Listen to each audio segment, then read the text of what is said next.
The Sleeping Beauty by C.S. Evans. Chapter 1.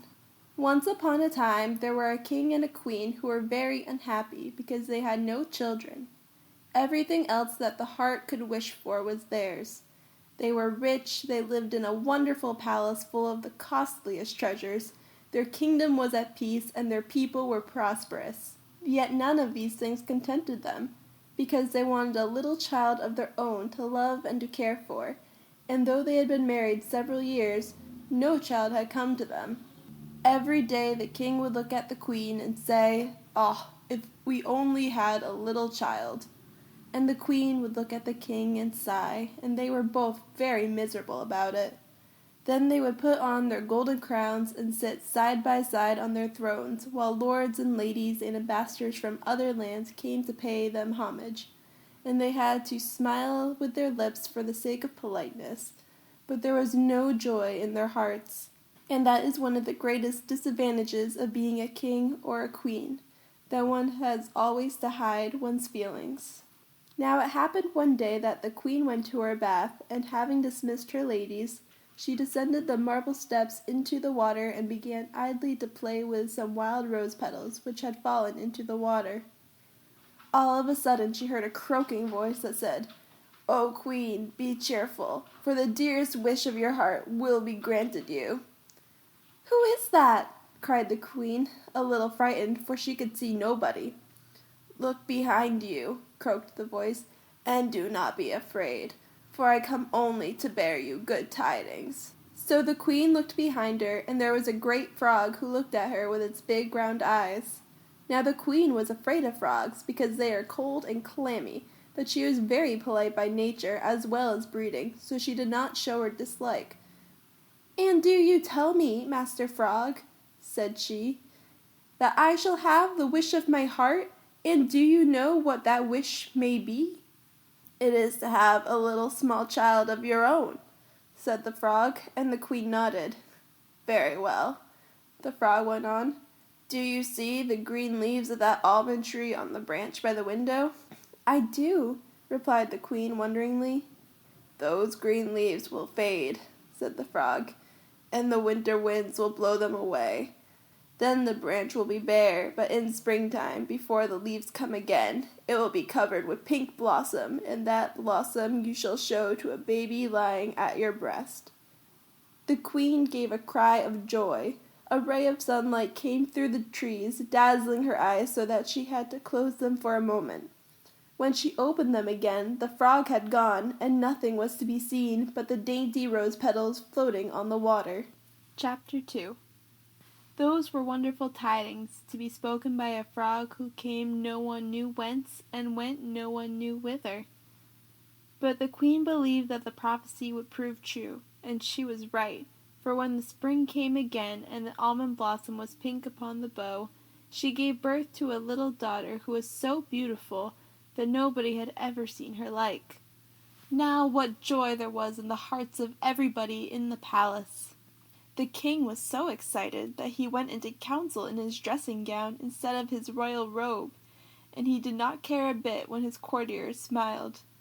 There was coming and going in all the halls and corridors. Couriers on swift horses were sent out to bear the glad news on the most distant parts of the kingdom. All the bells in the churches were rung, flags were put out in the houses, and streamers were hung across the roadways. Then the cannons were fired, bang, bang, bang, to tell the people that everybody was to have a holiday, so that all, from the highest to the lowest, might rejoice in their queen's happiness. "Never was there such a beautiful child," said the king, looking down at his little daughter as she lay in her mother's arms. He wanted very much to nurse her, but this could not be allowed, because men are so clumsy with babies. "What shall her name be?"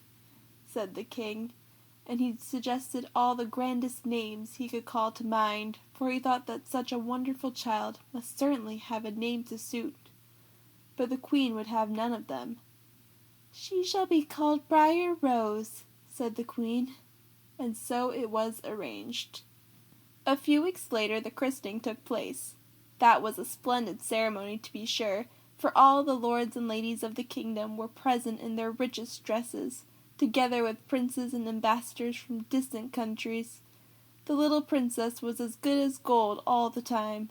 She did not cry once, but opened her big blue eyes and smiled at the glittering company as though she understood everything that was going on. Outside the cathedral, the roads were crowded with people waiting to see the guests come and go. The carriages extended for nearly a mile, and as they drove away, headed by the royal coach in which the Queen sat with the Princess Briar Rose in her arms, the spectators took off their hats and shouted and cheered. Some of the little boys perched themselves on the branches of trees and the lamp-posts in order to get a better view, and I have been told that there was one poor woman who saw nothing at all, because her boy tried to climb up to an inn sign where he dangled in such a dangerous position that his poor old mother had to stand with her back to the procession, holding on to his legs in a terrible state of anxiety lest he should fall. At the palace a magnificent feast had been prepared. Now it was a custom in those days, when a king's child was christened, for all the fairies in the country to be invited to the christening feast.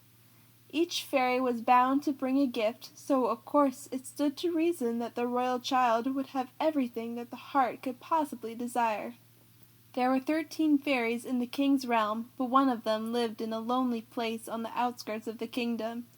There, for the last 50 years, she had shut herself up in a ruined tower with only a black cat to keep her company, and as she kept to herself, everybody had forgotten her very existence.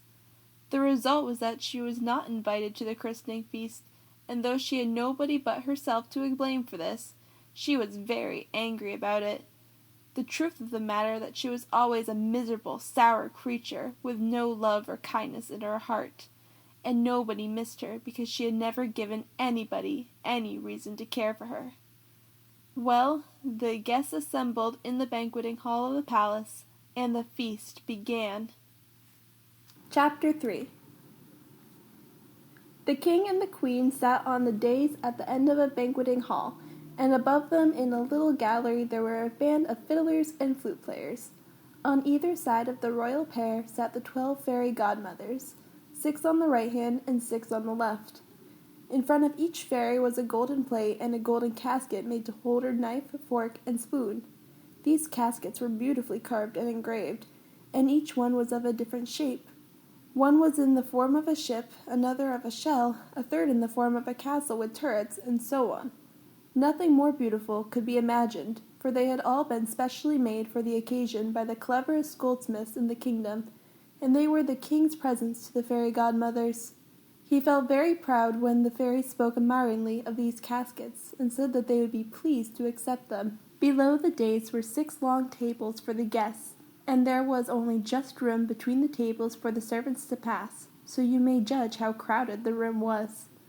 Such a glittering of silks, such a flashing of jewels, such a dazzle and splendor had never been seen since the time of the king's coronation, and all the guests were laughing and talking merrily. The court painter was there, of course, to make a picture of the gorgeous scene, and was kept so busy sketching on his tablets that he had no time to get any food, though probably he had a good meal afterwards. And the nice things there were to eat! There were force meatballs flavored with rare spices from the East, sardines from Sardinia, tuna fish from the Mediterranean, and sturgeon from Russia, steaming boars' heads with lemon in their mouths, turkeys, peacocks, and swans, ortolans, wonderful roasts and delicious stews, roe deer and bear's hams, sweets in all sorts of curious shapes, as, for instance, cakes like castles with little men made of sweet stuff for sentries on the battlements, each complete in gilded armor and with a halberd over his shoulder, a rare sight, and eagles carved of ice hovering over silver dishes filled with apricots. Then followed the smaller dishes, tiny cakes as white and delicate as ladies' fingers, birds' nests made of spun sugar, and in the nest were eggs of marshmallow, and in each egg was a tiny chicken made of caramel. Figs and dates from the desert, other fruits in and out of season, syrups and preserves fetched from the 4 corners of the world, wines cooled in snow from the distant mountains, One might fill pages merely by setting down the names of all the delicacies.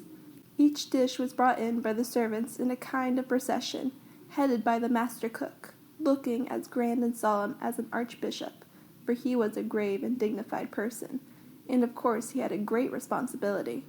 The guests were served by little page boys of noble birth, dressed in the liveries of their masters, and these pages handed the dishes and the wines most politely on their bended knees, as they had been taught to do. So the guests enjoyed themselves, and the fiddlers played, and the king laughed at everything everybody said, because he was in a mighty good humor, and the bright afternoon sun, shining through the western windows, lighted up the rich hangings on the wall, and flashed upon the jewels on fair ladies' fingers, and fell upon the marble pavement in a pool of gold. And then, you know, when the merriment was at its height, something happened. There was a sudden cry, and a harsh voice like the croaking of a raven, sounding through the room. "Be merry, my lords and ladies," cried the voice. "Laugh while you may, but remember that tears may follow after." A hush fell upon the brilliant assembly. The queen turned pale and shuddered. The king rose hurriedly from his place, and he and all the guests turned to look at the strange figure that had suddenly appeared in the doorway. They saw an old woman, bent almost double with age, her gray head with matted hair sunk deep between her shoulders. Her face was white and twisted with anger, and her green eyes flashed spitefully. Slowly she advanced toward the dais, and, stretching out her arm, pointed her finger at the gold plates and the gold casket set before the fairy godmothers. "There's one," she said with a harsh laugh. "There's two. There's 12. Did you not know, O king, that there were 13 wise women in your kingdom, and the 13th the wisest and most powerful of all? Where, then, is the plate and casket set for me?" The king began to make excuses, imploring the angry old fairy to forgive him for his neglect, and begging her to sit down and join them in the festivities. "For," said he, "I am sure you are very welcome." "Is it so indeed?" said the 13th fairy. "I am not too late then, though the feast is all but done. I shall eat off silver while my sisters eat off gold, and there is no curiously shaped casket for me. No matter, I am content because I am in time, and I shall dower the princess with a gift which I have brought for her." And here the spiteful creature uttered another of her sneering laughs, which made the blood of all the guests run cold. By dint of much coaxing, the king at last managed to persuade her to sit down, and the feast proceeded. But a chill had been cast over the assembly, and nothing was quite the same as it had been before. The old crone muttered and mouthed over her food, now and again smiling to herself as though she were cherishing some secret and evil triumph. The other fairies cast anxious glances at her, for they feared her malice, and the youngest fairy of all, who happened to be seated at the end of the table, presently rose up quietly from her place and, stealing away, hid herself behind the arras. And nobody saw her go, nor did a single person remark upon her absence. Chapter 4. And now came the time for the most important part of the ceremony, when the fairy godmothers should declare their gifts to the royal child. All this time the little Princess Briar-Rose had been quietly sleeping in her cradle in the nursery, watched over by an old servant who had tended her mother as a child. Now the king gave orders for the baby to be brought into the banqueting hall. The guests ceased their laughter and talk, and the musicians laid by their instruments. So the sleeping child was brought and placed in her mother's arms. How tenderly she clasped the baby to her breast, bending over it so as though to shield it from all harm. So sweet a sight should have touched the hardest heart, and indeed there was only one person in the room who remained unmoved, and that was a spiteful and jealous fairy, who looked up and bared her yellow teeth in a sneering grin. "Queen," said she, "your face is pale and your lips tremble. What is it that you fear on this day of the giving of gifts?" But the queen shuddered and was silent. Then a fairy rose in her place and said, "I will begin. My gift to the Princess Briar-Rose is the gift of beauty. She shall have eyes like stars, and hair as bright as the sunshine of the spring day on which she was born, and cheeks as fresh and fair as the petals of the flower from which she takes her name. None shall surpass her in loveliness." Then the second fairy rose in her turn and said, "After beauty, wit. The princess shall be cleverer than any ordinary mortal could ever hope to be." "And I give her virtue," said the third, and the queen nodded her head and smiled, for though she esteemed beauty and cleverness, she knew that neither was of any worth without goodness of heart. So all the fairies in turn named the gift for which they had brought for Briar Rose, said whatever the princess put her hand to, she should do with the most exquisite grace. The fifth, that she should sing like a nightingale. The sixth, that she should dance as lightly as a fairy, and so on until she had nearly all the virtues and accomplishments which even a king might desire for his daughter. But as yet the spiteful old fairy had not said a word. At last she rose and cast an evil glance around. "Have you all finished?" said she.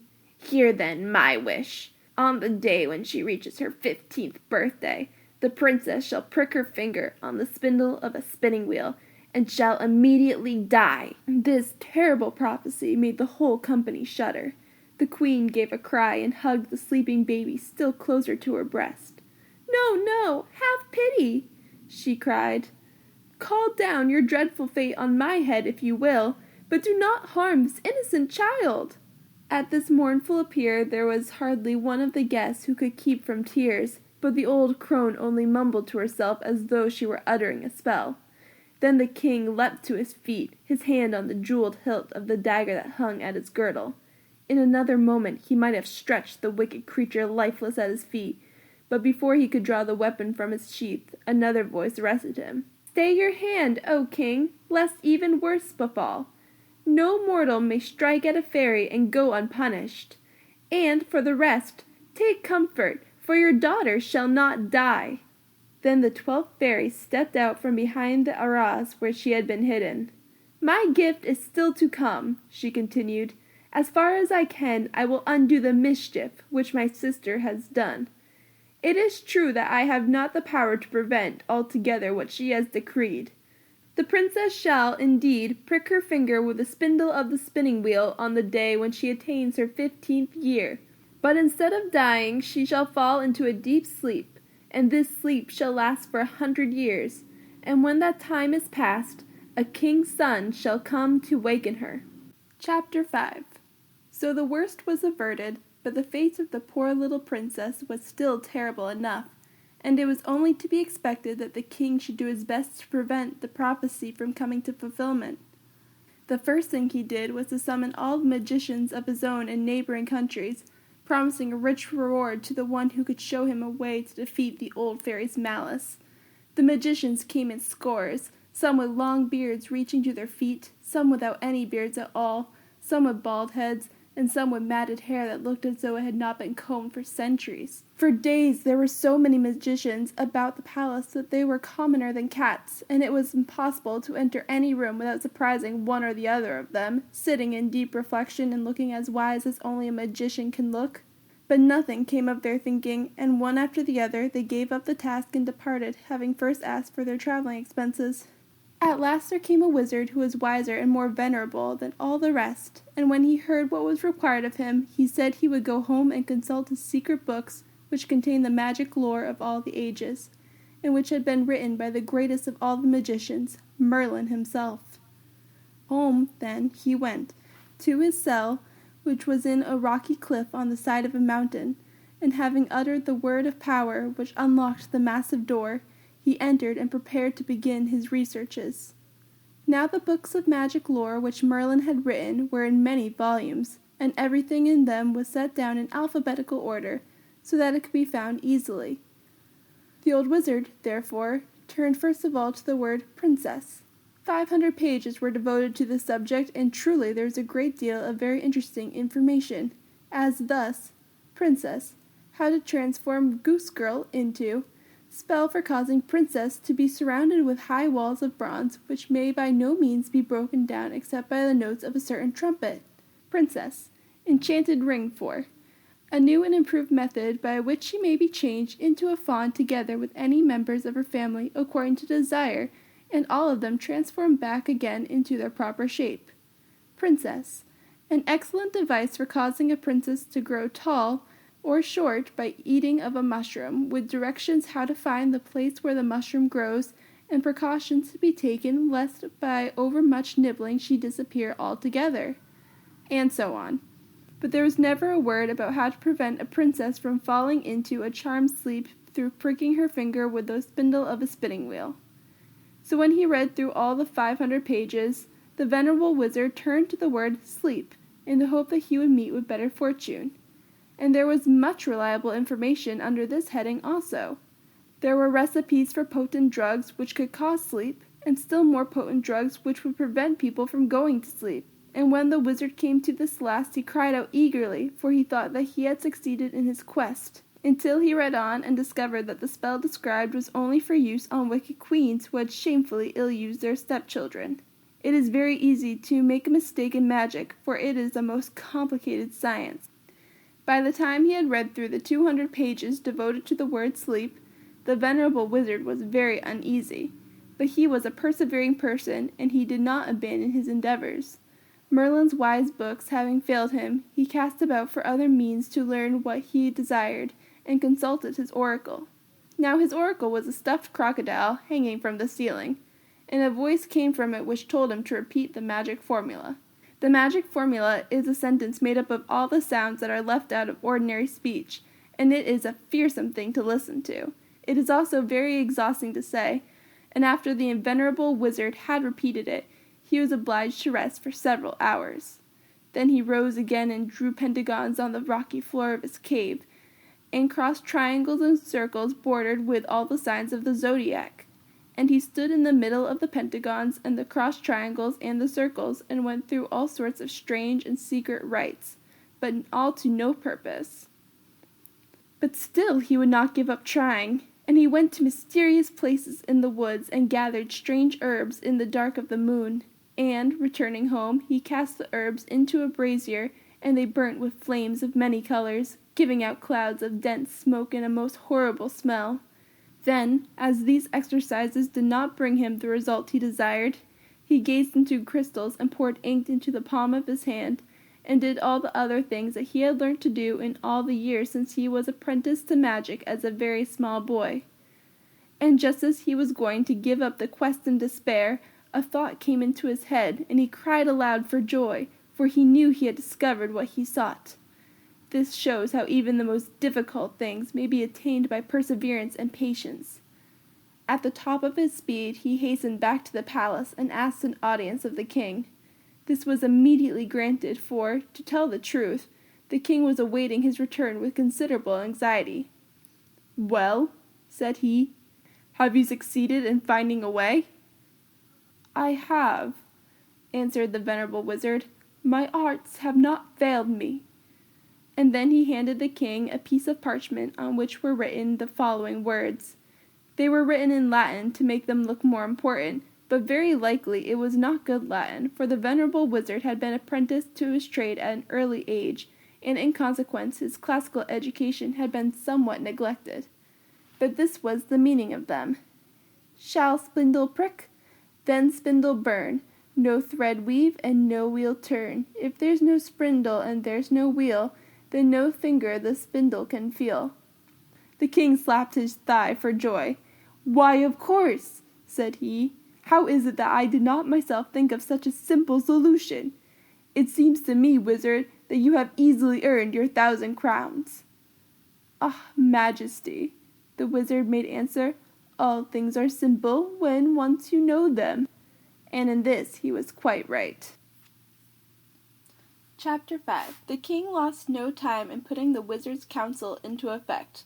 The very next day he caused a proclamation to be written, and ordered copies of it to be fixed on all the church doors, and in all the public places of every town in his kingdom. This is the way the proclamation read.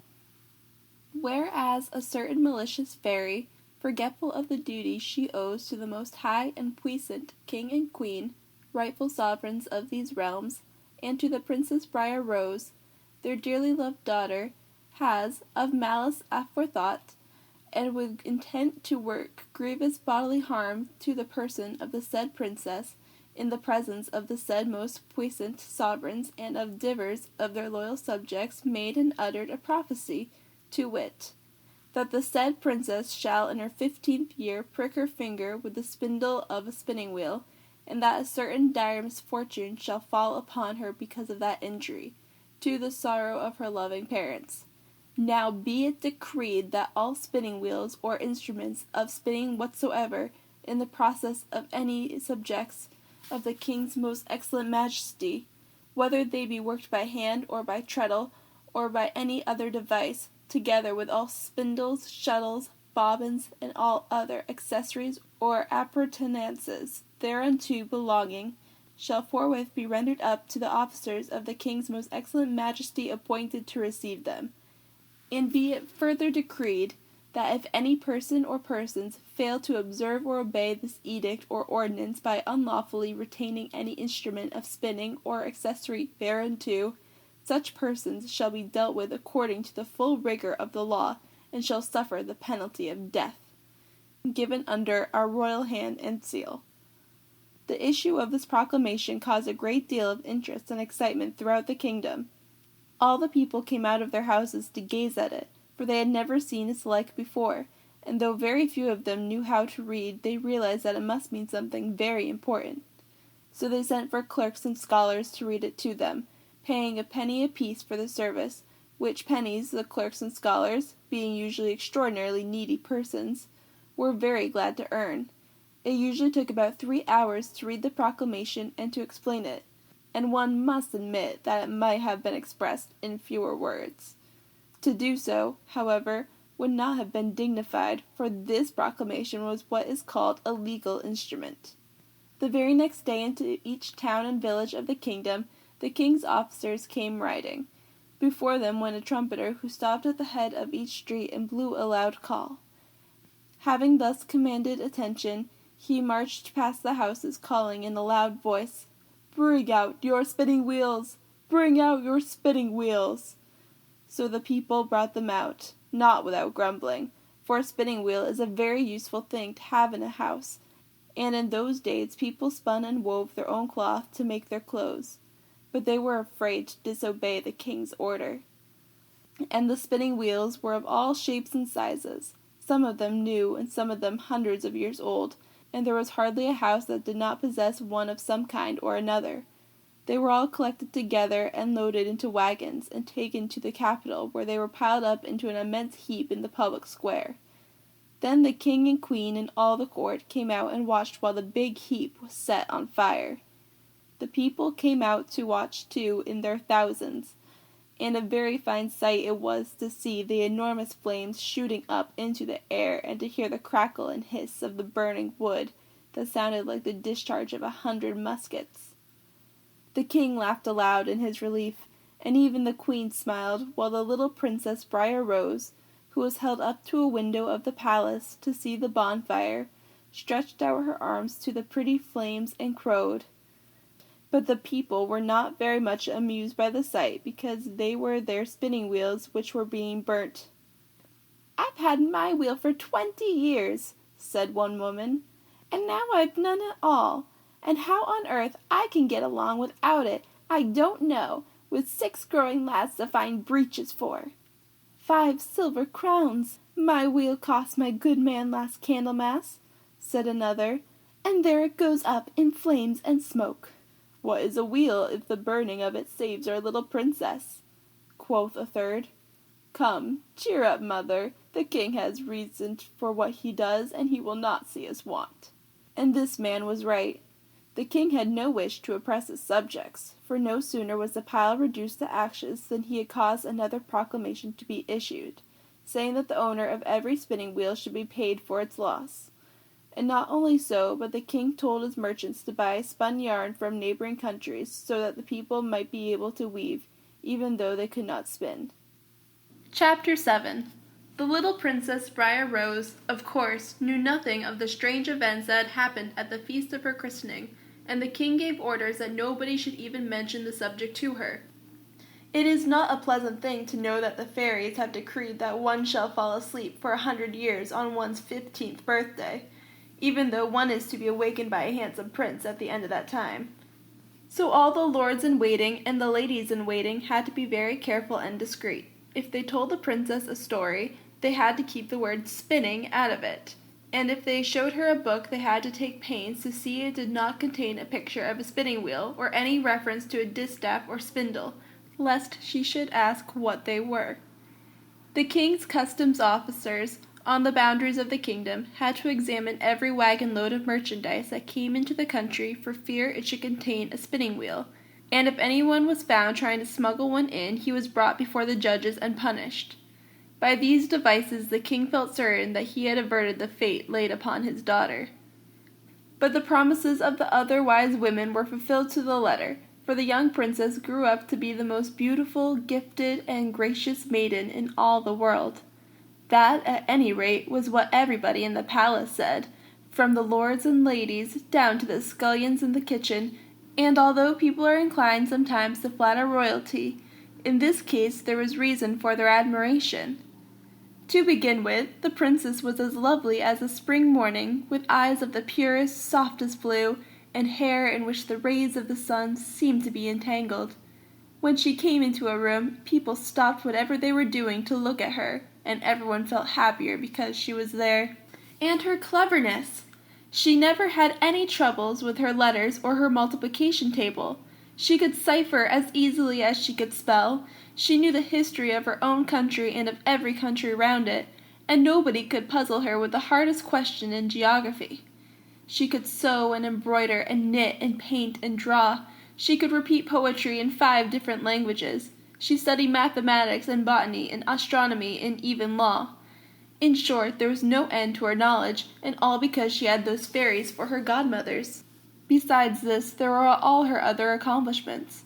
She could play on all sorts of musical instruments, as, for instance, fiddle and zither, large harp and Jew's harp, church organ and mouth organ, flute and penny whistle, and even on the nursery comb. She could sing like a nightingale and dance like a fairy. And yet she was never conceited or puffed up, as some good-looking and accomplished people are apt to be. On the contrary, she was always sweet-tempered and modest, and for this reason she was loved. People may admire good looks and a graceful deportment, and they may respect ability, but it is only sweetness of nature and goodness of heart that can win love, and these things were the gift of the third fairy. So the years passed, and at last came the day when the Princess Briar-Rose was 15 years of age. What a day that was! Everybody came to wish her many happy returns, and she had so many presents that at least a dozen servants were kept busy unwrapping the parcels. The king gave her a white pony with a saddle of red velvet and bridle and stirrups of gold, while the queen's present was a beautiful and costly necklace of pearls. Even the boy who turned the spit in the kitchen brought her something, and though it was only a little wooden shoe which he had carved with his own hands, the princess prized it just as much as though it had been made of gold. The only person who was not happy on the princess's birthday was the queen, and she went about with a pale face and a look of great anxiety. "Come, come, my love," said the king. "What is the matter with you? Surely you are not thinking of that foolish old prophecy." "How can I help thinking about it?" the queen answered. "I have not been able to get it out of my mind for 15 years, and now that the day has come, I am afraid." "Make your mind easy," said the king. "Nothing is going to happen. Why, there's not a spinning wheel within 100 miles. I have taken good care of that." And he went away chuckling, to attend a meeting of his cabinet, but the queen shook her head. Now while the king and queen were talking, the Princess Briar-Rose was wandering about in the castle, visiting room after room as she had done many times before. The castle was so big that a stranger might easily have been lost in its maze of stairways and corridors. But Briar-Rose knew every part of it quite well, from the great kitchens below ground, where on feast days a score of cooks prepared the dinner for hundreds of guests, to the topmost turret above the battlements, where the sentries kept watch with their pikes on their shoulders. There was only one part of the castle which Briar-Rose had never explored, and that was an ancient tower which rose from the eastern end. The door of that tower was always locked, and although the princess had often tried to find the key, she had never succeeded. The servants told her that the tower had not been inhabited for nearly 100 years, and it had never been entered within the memory of anyone in the castle. Today Briar Rose flitted restlessly from place to place. She peeped into the kitchen and saw the kitchen boys turning the spits on which whole oxen were being roasted. Then she went into the empty throne room and saw the golden thrones side by side upon the dais, and the rich tapestry, glowing with all the colors of the rainbow, on the walls. After that she mounted to the battlements from which she could see over miles and miles of her father's kingdom, and not content with that, she ran up the staircases into the turrets and looked through their narrow slits of windows upon the courtyard below, so far down that the people talking therein seemed no bigger than mice. And then she came down again and continued her wanderings, searching in all sorts of out-of-the-way corners, until at last she found herself before the door of the ancient tower into which she had never been. And as she looked at the door, she gave a start of surprise and then a cry of joy. There was a key in the lock. Chapter 8. It was a rusty key, and Briar Rose was afraid that she might not be able to turn it, but to her surprise it turned quite easily. The heavy door swung inward on its ancient hinges with many a creak and groan, and she found herself in a little dark room, thickly carpeted with the dust of years. From this room a winding staircase led upward, and Briar Rose was just about to climb the stair when a sudden noise made her start back in alarm. Frrrr! There was a beating of wings, a flurry and a scuffle, and past her face flew a dark shape with gleaming yellow eyes. It was only an owl who was hiding in the tower out of the sunlight, but he gave poor Briar Rose a great fright, and she was in two minds whether to turn back or not. But the winding staircase looked very inviting, and she wanted to see whither it led. So gathering up her skirts to avoid any creepy things that might be crawling about, she ran up the stairway as fast as she could, round and round until she reached the top. Then she came upon another door. In this door also was a rusty key, and Briar Rose turned it as easily as she had turned the first. Then she pushed open the door and entered. She found herself in a small room lighted by narrow windows. Beneath one of these windows was a couch, and in front of this sat an old woman with a spinning wheel. "Good morrow, motherkin," said the princess. "What are you doing?" "I am spinning, my pretty child," answered the old woman without ceasing her work. "Spinning?" asked the princess. "Oh, do let me see. What is that thing which goes around so merrily?" "That is a spinning wheel," said the old woman. "Why, child, you speak as though you have never seen such a thing before." "Indeed, I have not," said the princess. "How interesting it is! I wonder whether I could do it as well as you. Will you let me try?" "Why, of course," said the old woman. "Every young girl should know how to spin. Here you are, my dear." And she gave Briar Rose the spindle. Now, whether the princess, in her eagerness to seize the spindle, grasped it too roughly, or whether it was just because the fairy had ordained that it should be so, I do not know. But anyhow, the sharp iron point pricked her hand, and immediately she fell backward onto the couch in a deep sleep. And in that very moment, sleep fell upon every man, woman, and child in the castle, and upon every living thing within its gates. The king, who was sitting at the council board with his ministers, stopped speaking in the middle of a sentence, and remained with his mouth open, in the act of uttering a word, and nobody remarked the strangeness of his conduct, for all his ministers were asleep too, just as they sat. Outside the door the sentry leaned upon his pike. In the queen's chamber the ladies-in-waiting fell into a profound slumber in the very midst of what they were doing, one as she was hemming a handkerchief, another over her embroidery, still another while she was talking to her parrot. The queen slept in her chair, and a little page boy who was singing fell asleep in the middle of a note. All through the castle the charmed slumber spread.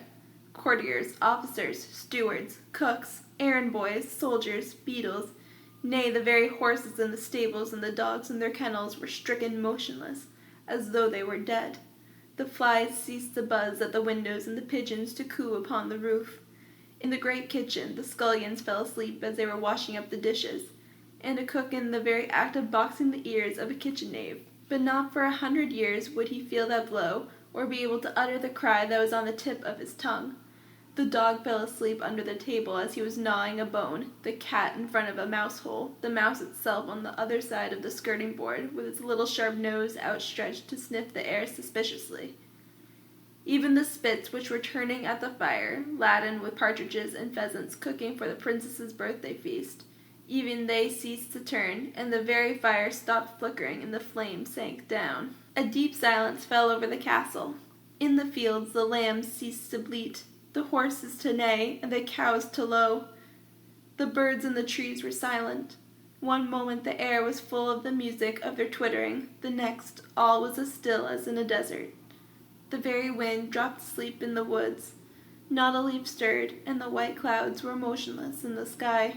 So sleep fell upon the enchanted castle and upon all within it, because of the Princess Briar-Rose, who lay there on her couch in the ancient tower, waiting till the 100 years should be past and the prince should come to waken her. And all round the castle there grew up a hedge of thorn, tangled with ivy, woodbine, and creeping plants, so dense that from a distance it seemed like a little wood. Higher and higher it grew, closing round the castle like a wall, until all that could be seen was the top of the highest tower, and the flagstaff from which the royal standard hung limp and motionless. And the years went by, each with its changing seasons. Spring came and brought to the fields and woods outside the new life of leaf and flower. The trees awoke from their winter sleep and clothed themselves gloriously in green. The birds began to sing again, and the swallows and martins built their nests under the eaves. Children laughed and clapped their hands because they were happy in the bright sunshine, and old people felt their hearts filled with joy when they saw the mist of bluebells in the woods and the daffodils dancing in the breeze. But within the thorn hedge no life stirred, and neither flower nor tree answered the call of spring. As time went on, the people who were young when the palace was enchanted grew old and died. But they never forgot the prophecy that one of these days the sleeping princess should awaken, and they told the story to their children, who told it in their turn, changing it a little because it was only a tale to them. And so, after many years, the legend spread abroad to neighboring countries, and many a young prince dreamed that it was he who was destined to break the spell and waken the sleeping princess. Now and again one would take the quest upon him and try to force his way through the thick hedge, but no one succeeded. The sharp thorns gripped the unhappy young men like clutching hands, and held them so fast so that neither could go forward nor back, and they perished miserably. Their bones, whitened by the sun and wind, remained there as a warning for all to see, and the creeping plants grew over them. Chapter 10. 100 years passed away. At the end of that time it happened one day that a young prince who was hunting in the neighborhood caught sight of the towers of the enchanted castle rising above the dense forests. He had never been in that part of the country before, and had heard nothing of the story of the sleeping princess. So he asked the first people he met what those towers were and to whom the castle belonged. Everybody told him a different tale. One said that it was an old castle haunted by spirits, another that it was a meeting place for all the witches and sorcerers in the land who gathered there to practice their secret rites. "No, no," said a third, "that castle is the home of a giant, and all the people in these parts are so very much afraid of him, so I have been told, because he steals their cattle and their crops, and even carries off their children to be his servants, and they cannot go to the rescue of those he has imprisoned in this way, because of the forest all around the castle, which is so dense that nobody can force his way through." And so they went on, one saying one thing and one another, for each repeated what he had heard.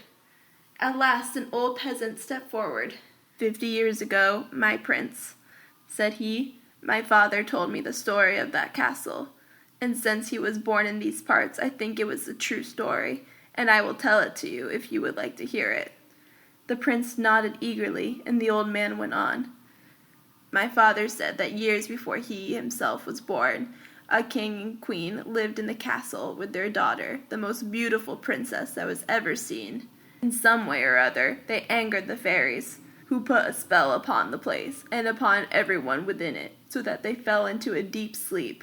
My father said that this sleep would last 100 years, but at the end of that time a king's son should come and waken the beautiful princess and make her his bride." When the young prince heard these words he felt his heart beat quickly.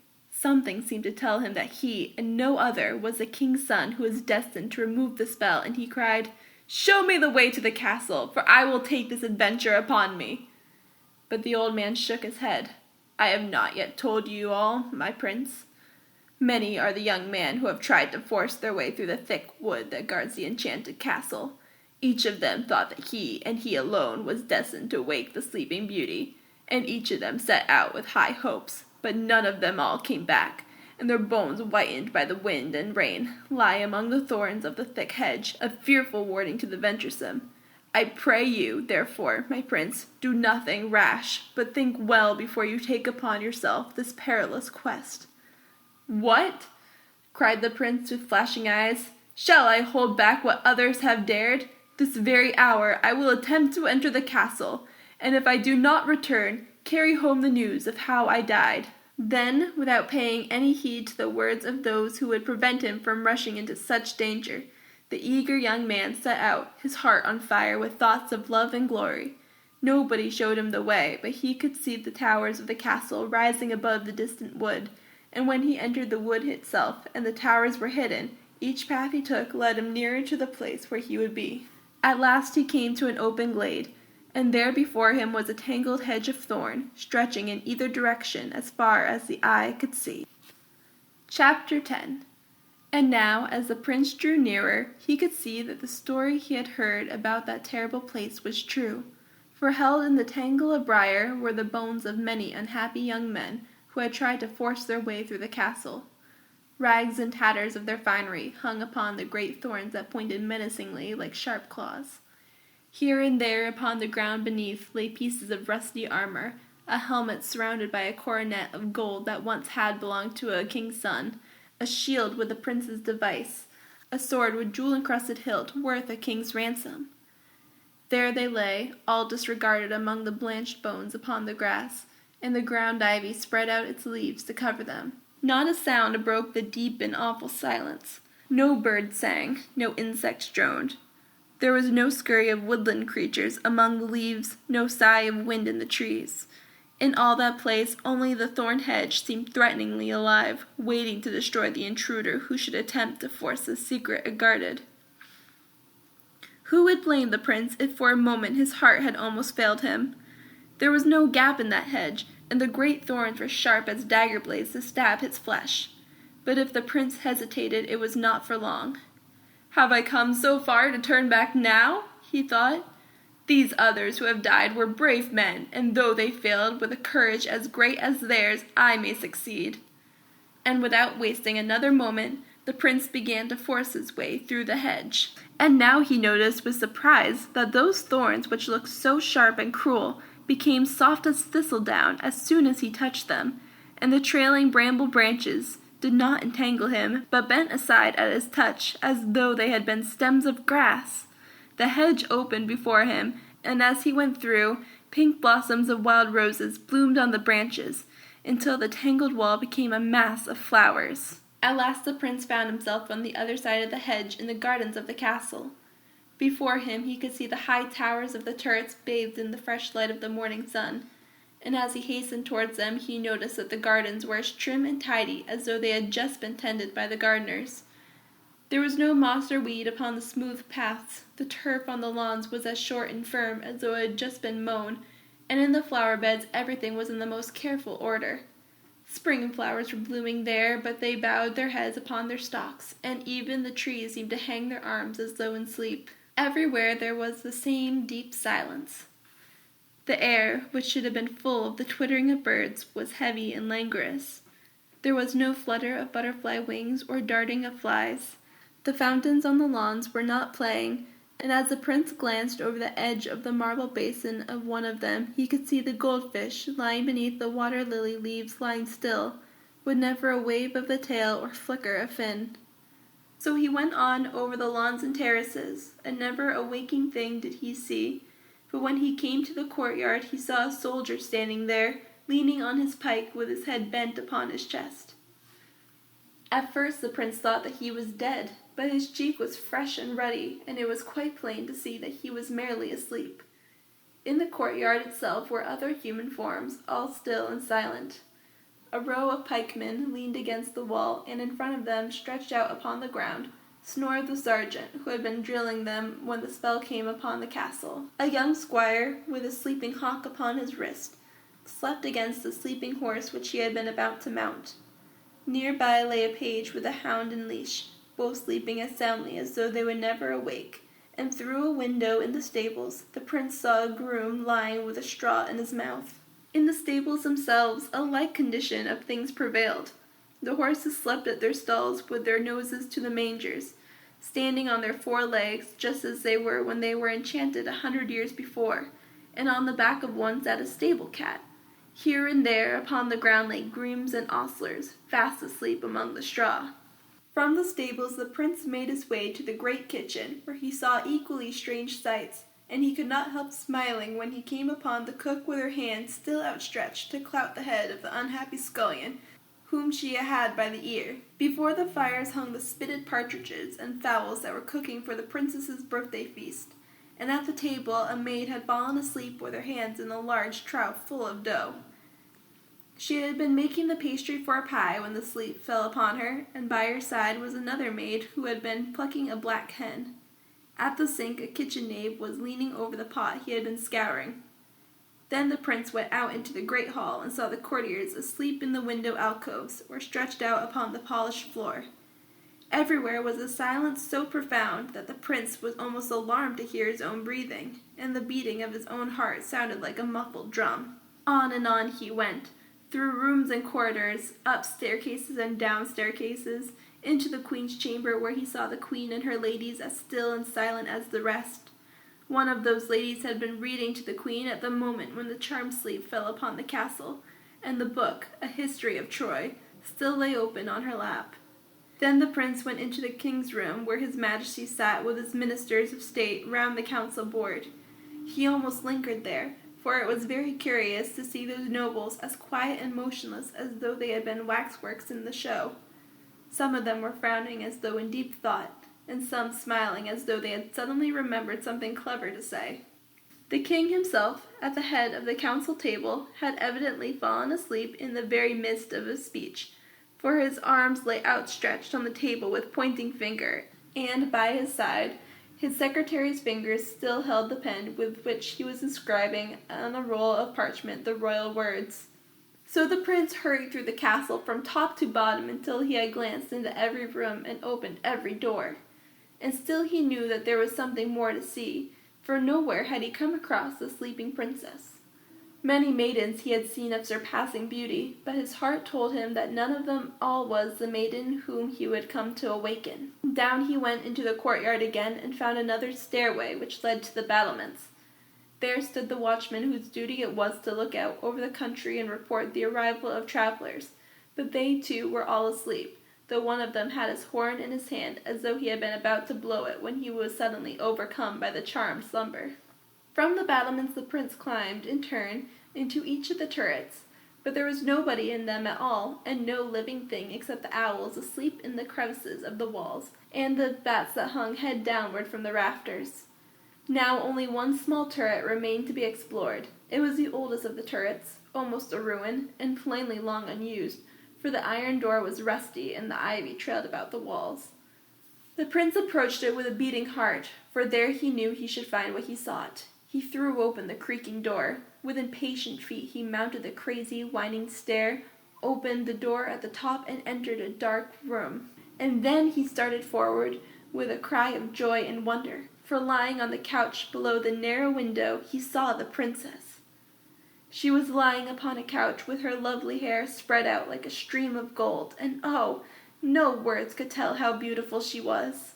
Softly the prince came near and bent over her. He touched her hand. It was warm as in life, but she did not stir. No sound of breathing came from her parted lips, fresh and sweet as the petals of a rose. Her eyes were closed. For a long time the prince stood and gazed upon her, for never in all his life had he seen a maiden so lovely. Then suddenly he bent down and kissed her lips. That was the end of the enchantment. The princess's eyelids quivered. Languidly she moved her head and stretched out her arms. Her eyes opened and she smiled. "Is it you, my prince?" she asked. "How long you have kept me waiting!" Chapter 11. In that very moment the charm was broken and the castle awoke. Instead of the profound silence, there came a hustle and confusion of noise. Clocks began to strike, doors began to slam, dogs began to bark, roosters began to crow, and hens to cluck. A breeze sprang up outside and set the branches of the trees swaying and creaking. The doves began to coo upon the roofs, the swallows to twitter under the eaves. Flies came out and buzzed above the windows. Mice squeaked in the wainscot and ran scampering along the rafters. The fountain in the garden leapt up 60 feet into the air, and the goldfish swam among the water lily leaves. Ants left their nests and foraged around the paths. The butterflies danced and fluttered over the flowers, which lifted their head as though to drink in the rays of the sun. In every tree in the garden a thrush woke up and began to sing. Sparrows chirped, jays screamed, blue tits chattered, and the chiff-chaff uttered his strange note. In the woods a cuckoo called and blackbird fluted to blackbird in the hedge. In the stables the horses awoke and champed at their stalls. The cat jumped down and ran after a mouse which crept out from under the straw. The sentry at the courtyard gate woke up and rubbed his eyes and came smartly to attention, looking round uneasily, for he thought he had only been asleep for a few minutes and was afraid that somebody might have seen him who would report him to the sergeant. The pikeman also woke with a start, and the sergeant woke too, and bellowed an order in a loud and angry voice, for he was ashamed of himself for sleeping in front of his men. The young squire who was going hawking fitted his falcon's hood and mounted his steed. The page boy with the hound went off to his master. On the topmost tower of the castle the royal standard, which had been drooping against the flagstaff, filled out and waved freely in the breeze. The hedge which had grown up to surround the enchanted castle broke in and disappeared. Peacocks squalled and strutted on the lawns. Martins flitted to and from their nests under the eaves. Pigs began to grunt, oxen to low, sheep to bleat, rooks to caw, and children to laugh and sing. In short, all the sounds which we hear every day and all the time and never notice began again and seemed so loud in contrast to the deadly silence that they almost cracked the ears. And in every room in the castle, the people who had been lying asleep for 100 years woke up and went on with what they had been doing just as though nothing had happened. In the kitchen, the flames of the fire leapt up with a hiss and a roar. The kettle began to boil, the stew-pot to bubble, and the meat before the fire to steam and hiss as the little boy turned the spit.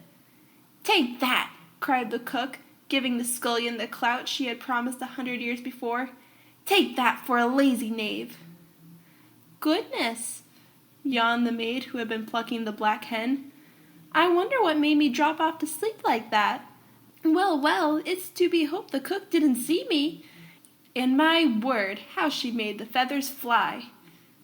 "Meow!" cried the cat in disgust as he made a pounce at the mouse-hole he had been watching, for the little mouse who had poked his nose out 100 years before drew it back like a flash and scampered away. "Dear me," said the servant who was washing the dishes, "I do believe I have been to sleep with this crock in my hand. It's a mercy I didn't let it fall." And he went on with his scouring. It was the same thing in the dairy, where the maids had fallen asleep while they were skimming the cream and churning the butter. And the cream was not sour, for all that 100 years had passed, nor was the butter rank. But a fly, which had been sleeping on the edge of one of the milk pans, woke up and flew down to taste the milk, and fell in and was drowned. So he was none the better, because the spell had been taken off the castle. In the queen's antechamber, the maids of honor and the ladies in waiting sat up and yawned and stretched themselves.